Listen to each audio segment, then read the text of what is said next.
Começa agora o Religare Conhecimento e Religião. Qual é o papel público da religião? As religiões têm um papel público? Qual é a relação, qual é o lugar das religiões no Estado moderno? Hoje nós vamos conversar no Religare sobre laicidade. Eu convidei o professor e escritor Pablo Freire. O Pablo Freire, ele é professor na Faculdade de Ciências Humanas e Exatas do Sertão do São Francisco, a FACESP. Ele é também professor da pós-graduação em Direito e Processo Civil do Unicentro, do Centro Universitário Maurício de Nassau. Pablo, seja bem-vindo ao Religare. Obrigado, Flávio. A todos os telespectadores que acompanham aqui o Religare. Bem, obrigado por você ter aceito o nosso convite. O telespectador, você sabe que pode acompanhar o Religare também pelas redes sociais, pode rever este programa, os outros programas do Religare, acessando a nossa página que está no YouTube. Procure, se você não conhece ainda, procure para o Religare Conhecimento e Religião. Aproveite, inscreva-se no canal, também marque no sino para ir recebendo cada programa novo que a gente colocar no nosso canal. Bom, compartilhe o Religare também com seus amigos. Ô Pablo, quando a gente fala em laicidade, que é um tema sobre o qual você escreve, né? Você tem livros publicados sobre isso, artigos, né? O que significa afirmar que uma sociedade é laica? Flávio, a ideia de laicidade é a ideia de que o Estado, por ser democrático, ele deve ter parâmetros de pluralidade, parâmetros de convívio social igualitário. Então, quando nós pensamos na sociedade brasileira como uma sociedade que, em certa medida e por alguns aspectos, foi colonizada pela Europa, então ela recebeu essa influência das relações interreligiosas violentas no período pré-moderno na Europa. Então, essa ideia de que é preciso parametrizar as relações para evitar as violências e os conflitos interreligiosos é o que está dentro da laicidade. Então, dizer que uma sociedade é laica é dizer que ela pretende, ela persegue a ideia de que o Estado não irá se misturar com interesses religiosos e irá preservar, irá buscar aí a possibilidade que todos os indivíduos e suas religiões possam conviver harmonicamente em sociedade e essa harmonia sendo viabilizada pelo Estado. Coincide com o surgimento do Estado moderno essa noção de laicidade? Coincide e, na verdade, a laicidade é necessariamente uma das condições para que a modernidade ela pudesse vir a existir, né? Como a sociedade europeia, antes do Brasil ser aí pensado e colonizado, como a sociedade europeia era uma sociedade profundamente religiosa, a tradição religiosa, as amarras religiosas, a lógica cristã de organizar a sociedade seria um obstáculo para essa sociedade que seria racionalizada, uma sociedade cientificista, uma sociedade do capital. Então, a lógica da modernidade, o iluminismo, o renascentismo, o cientificismo, todos eles foram beber na fonte da laicidade para viabilizar esse recorte, para que o Estado ele pudesse ter essa possibilidade de liberdade e, depois do Estado, as pessoas, né, os cidadãos. Porque, na verdade, a laicidade é uma regra, é uma norma, que aí cada país coloca essa norma do jeito que acha melhor, uns na Constituição, outros em normas infraconstitucionais. A França, por exemplo, tem os dois, está na Constituição, está em norma, lei abaixo da Constituição. E aí esse posicionamento é uma norma para o Estado, para que ele não se misture com os interesses religiosos, mas também é uma norma para as pessoas, para que elas tenham um recurso jurídico para proteger essa não interferência, essa liberdade das suas práticas, de suas religiões. E entre os estados constituídos, você falou modos diferentes, né? Onde se coloca na Constituição ou em leis infraconstitucionais, mas há formas também diferentes de perceber essa relação entre o Estado e a religião, né? Nos modernos estados laicos. Há estados, como é que você apresentaria isso? Porque há estados em que pregam uma separação radical e há outros que permitem uma certa convivência, até representação de setores religiosos no âmbito político. Como que é isso? Fala. É bem interessante, Flávio, essa pergunta. Eu vou tentar separar ela de duas formas para dar dois tipos de resposta para você. Você usou a expressão percebe. Então, vamos falar também sobre como as pessoas nesses estados percebem a laicidade, né? Como o Estado, enquanto sistema normativo, sistema de leis, como ele pretende a laicidade, como ele deseja essa laicidade, como ele executa, isso é uma coisa. Outra coisa é como as pessoas nesses estados percebem a laicidade. Então, vamos lá, vamos separar, porque é muito importante separar para a gente entender se funciona ou se não funciona a laicidade. Então, a gente tem alguns países, alguns estados, que eles são o que algumas pessoas poderiam dizer de mais radicais no sentido dessa laicidade. A gente tem, por exemplo, a França. A França foi um dos primeiros países a instituir a ideia de laicidade e um dos primeiros a executar a ideia de laicidade, a desenvolver e a executar. Já ali no iniciozinho da Revolução Francesa e logo após na configuração da Declaração dos Direitos do Homem e do Cidadão, depois na Constituição Francesa, que foi a segunda do mundo, né? A primeira foi a dos Estados Unidos, depois foi a francesa. Só que essa Constituição Francesa ela é a primeira mesmo do que a gente chama de Estado moderno, porque ela rompe com uma série de práticas que a dos Estados Unidos, por exemplo, não rompeu. E essa ruptura, uma delas, é justamente a ruptura laica. E a França, depois desse processo, ela foi implementando até hoje, o debate lá até hoje é um debate muito, muito potente, ela foi implementando uma série de estratégias para que a sociedade tivesse essa absoluta liberdade, absoluta aqui com todas as aspas, né? E aí, nesse sentido, ela, por exemplo, na França, ela tenta limitar o uso de símbolos religiosos no espaço público. Nas instituições públicas, por exemplo, que é diferente, né? O espaço público e a instituição pública. Nas instituições públicas, por exemplo, é vedado. O indivíduo que trabalha para o Estado não pode ir lá fazer propaganda da sua religião privada, né? Da sua escolha privada. Lá ele deve ter uma aparência pública. A ideia disso, embora tenha uma série de resistências por outras pessoas, é de gerar uma possibilidade de acesso desse espaço público para quaisquer indivíduos, né? Já outros países europeus, como por exemplo Portugal e Espanha, adotaram o caminho oposto. Eles decidiram por uma lógica laica, mas demorou um bocado de tempo para que eles pudessem ter normas laicas, e aí eles têm aí toda uma série de pequenas práticas que são práticas que misturam religião e Estado. Normas que geram benefícios para a religião cristã a partir do Estado, vindo dessa tradição, não é? Ultra-religiosa que os estados português e espanhol tiveram por muito tempo, mas eles vão gradativamente construindo uma ideia de tolerância sem necessariamente uma separação radical, como foi lá na França. E aí a gente tem esses dois extremos, França e Portugal. E o restante da Europa você tem manifestações mais variadas, nem tanto extremado como França, nem tanto próximo como Portugal. Você tem, inclusive, alguns estados que são confessionais, ou seja, eles assumidamente têm uma religião oficial. E aí você não tem laicidade nesses estados. E os países colonizados, aí a realidade nesses países é um pouco diferente. Você tem aí toda a América, né, do norte, central, do sul e as variações, e você tem outros lugares do mundo também colonizados. Nesses lugares é interessante, Flávio, porque geralmente esses lugares se apresentam como laicos, em regra. Mas isso tem mais um viés de resposta política, ou seja, a modernidade tem o caráter laico, então nós, enquanto Estados que chegamos depois, porque fomos colonizados e depois nos emancipamos, e a gente precisa aí se aproximar dessa laicidade, dessa modernidade, então vamos nos dizer laicos. Porém, essa laicidade ela tem uma série de obstáculos jurídicos e sociais. E aí os sociais, aí eu entro para a segunda pergunta, né, que eu desdobrei. Como as Aquele pessoas outro aspecto. percebem, exato, como as pessoas percebem, né, a laicidade. O Brasil, por exemplo, no meu livro Laicidade Ficta, Democracia Urgente, eu tenho um trecho dele em que eu discuto exatamente como a norma foi evoluindo. Por exemplo, na nossa primeira Constituição, que foi ainda a do Império, lá era dito expressamente na Constituição que o país ele era confessional, cristão católico. Só na República é que vai ser dito que o país ele não é mais confessional.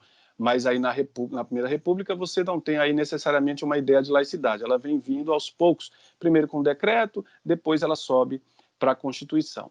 Porém, não foram desenvolvidas políticas públicas para educar as pessoas nas interações sociais a elas alterarem aqueles sentidos que foram instituídos e sedimentaram e se naturalizaram Sim. desde a colonização de hierarquia. Porque quando você tem uma sociedade colonizada por uma religião, porque veja, a Europa não foi colonizada pelo cristianismo, a Europa teve uma dominação cristã. Mas você tem várias tradições antes do cristianismo na Europa, e essas tradições resistem de várias formas, e por isso que existem as guerras religiosas na Europa, que embora a gente ache que é só entre cristãos e protestantes, mas na verdade tem uma matiz um pouco mais plural, porque existe uma ideia de uma ancestralidade, uma historicidade na cultura europeia. Então lá existem vários interesses, né, em embate. Inclusive, Pablo, essas guerras religiosas, né, fazem parte dessa decisão também de afastar, né, o campo Laica, religioso exato. do campo político. Tem a É um ver dos também essas guerras motivos. religiosas. A modernidade, por exemplo, usou essa informação como um dos grandes motivos. Como estava recente ainda, quando as decisões laicas foram surgindo, né, as normas laicas, ainda tinha no imaginário da Inglaterra, por exemplo, e da França, ainda bem presente os reflexos das guerras religiosas. Então, eles usaram isso. Sim. Olha, as religiões no espaço público, elas acabam chegando em guerra. Isso justificou lá. Mas aqui no Sim, Brasil, a gente tem uma hierarquia muito clara desde a colonização, porque quem fundou a lógica de relações sociais no Brasil foram os jesuítas, foram os cristãos, e de uma maneira que parece tolerante, porque catequiza-se os índios, porque educa-se os negros, porém educa-se e catequiza-se num sentido de que a religião cristã é a verdade, é a totalidade, e todo o resto é recebido, é acolhido nessa relação hierárquica. Você não tem sujeitos autônomos que dialogam, sujeitos religiosos autônomos que dialogam. Você tem esse sujeito que pode tolerar e o sujeito que é tolerado. E isso passa na República. Quando a República é sim, instituída e a laicidade brasileira vem, isso não é alterado. Então a gente tem até os entendo. dias de hoje essa lógica aí, como os sujeitos percebem a laicidade? Eles sabem que é uma norma que está aí posta, mas nas práticas sociais ainda existe uma série de pequenas hierarquias que se unem e formam uma grande hierarquia, sendo que a Sim, laicidade era o Pablo. oposto. Sim. Vamos fazer uma pausa, porque aí no segundo bloco a gente tem condições de aprofundar mais sobre esses aspectos, porque eles vão impactar, inclusive, em limites para a compreensão de laicidade nos dias atuais, né? Há uma grande repercussão sobre isso. Bom, no Religário de hoje nós estamos conversando sobre laicidade. Nosso convidado é o professor e escritor Pablo Freire. A gente vai fazer um rápido intervalo, mas voltamos já.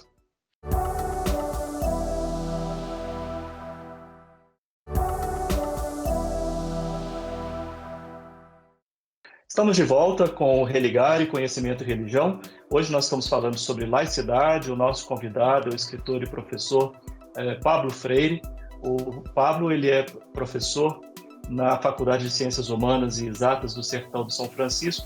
Ele também é professor na pós-graduação em Direito e Processo Civil no Centro Universitário Maurício de Nassau, em Petrolina. Também fazendo seu doutorado na Católica de Pernambuco, né? A gente estava conversando aqui antes de começar a gravação, né, das suas voltas aí pelo estado de Pernambuco, não é, Paulo? Sem falar que você também se pula o Brasil para falar sobre esse Sim, tema da exato. laicidade. Ô, Pablo, no final do bloco, você estava exatamente falando de que não houve, no caso brasileiro, um processo de formação da cidadania, imagino também do próprio Estado, né, para compreender as relações próprias do Estado laico, né? Isso certamente impacta o modo como as pessoas hoje relacionam religião e espaço público e poder público, não é verdade? Sim. A ausência de uma educação pública, de uma pedagogia pública para reconfigurar as relações que elas eram assimétricas e violentas, fez com que as violências elas continuassem e fossem renomeadas, ressignificadas. Então, por isso que é importante, alguns teóricos eles vão criar limites, eles vão criar critérios para que a gente possa analisar como que essa norma ela pode ou não operar efeitos na sociedade, mirando essa separação entre Estado e religiões e essa igualdade entre os indivíduos. Porque, mais do que afirmar-se laico, o que interessa para os Estados é que o efeito dessa afirmação laica seja vivenciada, que é a possibilidade igualitária de trânsito no espaço público entre os religiosos e suas religiões. Sim. Bom, e o caso brasileiro? A gente vê muita presença, né? Não só de instituições religiosas, de pessoas religiosas, não só atuando, como também tentando impor a sua pauta religiosa quanto a costumes, legislação. Como que é isso na sua ótica, né, de pesquisador do tema da laicidade? É interessante essa pergunta, Flávio, porque remete automaticamente a outra pergunta que as pessoas fazem quando elas entram nesse assunto, que é se as pessoas religiosas, sobretudo cristãs, podem ou não estar no espaço público. E a resposta é sim, óbvio. Claro que elas podem estar no espaço público, claro que elas podem disputar os espaços públicos de representação. A questão é exatamente quem está nos espaços públicos. A ideia de um Estado laico é que todos pudessem estar no espaço público defendendo seus interesses, defendendo seus grupos, protegendo seus grupos. O que a gente tem na prática é um movimento diferente disso. Nós temos a permanência do grupo cristão, ou mais católico, ou mais protestante, ou mais evangélico, seja quais forem as diferenças, mas sobretudo cristão, mantendo a hegemonia que ela era comum e ela era a norma antes do Estado republicano laico. Então, isso passou porque na República não houve uma concretude dessa ideia de separação. Então, você tem aí os indivíduos cristãos tradicionalmente ocupando esses espaços para promover uma série de diferenciações, de rebaixamentos, de subalternizações de todos os outros que não são cristãos, inclusive grupos que não são religiosos. Você tem, por exemplo, o embate histórico entre cristãos de alguns segmentos, não todos, mas alguns segmentos, contra o movimento LGBT, contra a pauta de mulheres, a questão do direito ao corpo, dos direitos reprodutivos. Essas discussões elas são atravessadas pelo interesse e pelo elemento religioso. A laicidade deveria conter as discrepâncias de força, mas a laicidade no Brasil não faz isso, porque historicamente ela foi uma norma colocada, mas que não teve condições de se materializar. Sim. Na sua produção bibliográfica, nos seus livros, né, você já citou o Laicidade Ficta. Você também tem um livro com um amigo em comum nosso, né, o Tiago Teixeira, né, a quem eu agradeço a oportunidade de chegar até você, né, sobre também laicidade e alteridade, além de artigos. Dos artigos, eu me lembro que você tem um trabalho em coautoria sobre a percepção da laicidade entre docentes. E você me falou que mais recentemente você também fez algo parecido entre pessoas religiosas, né? Conta para nós como é que nos seus estudos você tem acompanhado essa percepção, né, essa compreensão da laicidade nesses setores. Flávio, eu entendo que esse tipo de pesquisa é muito importante porque ela vai discutir o direito não a partir do direito, mas a partir das condições de efetividade, ou seja, as condições de materialização desse direito. E aí, para isso, é importante a gente falar de cidadania. E para a gente falar de cidadania, a gente precisa falar de como esses atores sociais percebem as normas e vivem essas normas. Então, nesses dois estudos, eu e os pesquisadores que participaram comigo, nós decidimos, é uma decisão científica, identificar como esses atores sociais, docentes de um ensino superior de direito, de um curso de direito, e praticantes de uma religião de matriz africana, como eles percebem a laicidade, já que a laicidade é esse instrumento jurídico para tutelar, para proteger essas relações e construir essa igualdade que não existe na prática. Então, como é que esses atores sociais, professores que formam juristas e em uma instituição, e praticantes de religião de matriz africana, como é que eles percebem isso? Foi engraçado, engraçado no pior sentido possível, que nós encontramos nas duas pesquisas que existe uma dissociação. Os indivíduos, eles afirmam que o país é laico, mas eles entendem nas suas práticas que não há igualdade, que, no caso dos docentes, que não tem condições da laicidade ter uma efetividade, que é só uma norma, como no direito é dito, uma letra morta, porque na prática existem desigualdades e ela não consegue mudar isso, e os praticantes de religião de matriz africana não entendem que essa violência e desigualdade que eles sofrem é produto dessa laicidade que não tem efetividade. Então, nos 2 estudos, a gente percebe que há um buraco nessa percepção, há alguma coisa que está faltando nessa percepção, porque eles entendem que há uma laicidade, mas entendem que há uma desigualdade social. E nos 2 estudos, eles não percebem que essa desigualdade é fruto, em alguma medida, de alguma coisa que falta na laicidade, que, no caso, é o que a gente chama de efetividade. Entendi. Estava observando aqui que um dos livros que eu comentei, eu falei o título errado, que é Ética, Laicidade e Alteridade. E alteridade. Sim, esse que você escreveu com Com o Tiago Tiago. Teixeira, que é aqui professor da PUC Minas também. Bom, você estava falando desse tema da cidadania, né? O que a laicidade pode garantir, que processos educacionais de formação da cidadania você vê que devem entrar, né, na pauta das escolas, dos movimentos sociais e até mesmo dos movimentos religiosos mais diversos, né?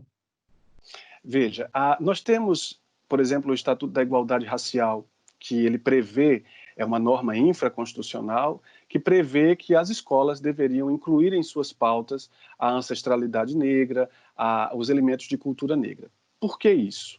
Porque nós temos uma historicidade brasileira que nos aponta que vários elementos da cultura negra foram folclorizados ou tornados caricatura. Então, a sociedade brasileira, em certa medida, percebe esses elementos não como traços identitários de grupos, que caracteriza grupos e, por isso, eles existem e são dignos de respeito e reconhecimento social. Não. A sociedade brasileira, em certa medida, entende que ou são elementos de uma religião ruim, estranha, ou são pontos de um folclore distante, de uma coisa que não tem ainda concretude. E isso deveria ser corrigido pela educação. Não é por vários motivos. Só que o que acontece? Um dos fatores que impede que esses conteúdos venham fazer parte do currículo das escolas é a presença de um ensino religioso que, em vez de dar espaço às várias vozes religiosas, no lugar disso, ele catequiza as pessoas dizendo e reproduzindo uma, abre aspas, lógica da maioria. Sendo que uma sala de aula é plural, você não sabe nem se as pessoas que estão ali têm alguma religião ou não têm nenhuma ou querem ter. Então, ao invés de dar lugar para a pluralidade, para informar as pessoas que existe uma pluralidade, em sua grande maioria as escolas elas reproduzem a lógica da maioria, que é a lógica de uma sociedade cristã. Esse equívoco é um defeito das sociedades que, entre aspas, defeito, né? É um traço das sociedades que não tiveram sua laicidade implementada. Então, respondendo sua pergunta de uma maneira sintética, a ausência de laicidade impede que a pluralidade de vozes no aspecto da religião esteja nas escolas. Sem essa pluralidade, nós reproduzimos uma série de lógicas excludentes e uma série de silenciamentos que são violentos. Então, a nossa educação, ela falha porque ela não ensina a nossa população a pluralidade, no sentido religioso. E esse não ensinar faz com que as violências sejam reproduzidas tanto pelos indivíduos que são violentados, quanto pelos violentadores, porque existe uma ausência de debate, que era um debate particularmente feito pela educação. Sim, esse tema do ensino religioso que você traz também é uma bandeira nossa na ciência da religião. Nesse sentido, a gente acompanha essa reflexão, né, da discussão sobre religião na escola ser aberta e plural. Pablo, muito obrigado pela sua participação aqui no Religare. Mas espero ter outras oportunidades para a gente conversar também. Muito obrigado, Flávio, pelo convite, por esse papo maravilhoso. Eu espero sim poder voltar aqui para a gente avançar nesses debates e pluralizar, né, cada vez mais essa temática. Muito obrigado. O Religare é um projeto de extensão do Programa de Pós-Graduação em Ciências da Religião da PUC Minas. Você pode conhecer as nossas atividades acessando a nossa página em pucminas.br/ppgcr. O Religare de hoje fica por aqui. Um abraço muito cordial e até a próxima semana com o novo Religare Conhecimento e Religião.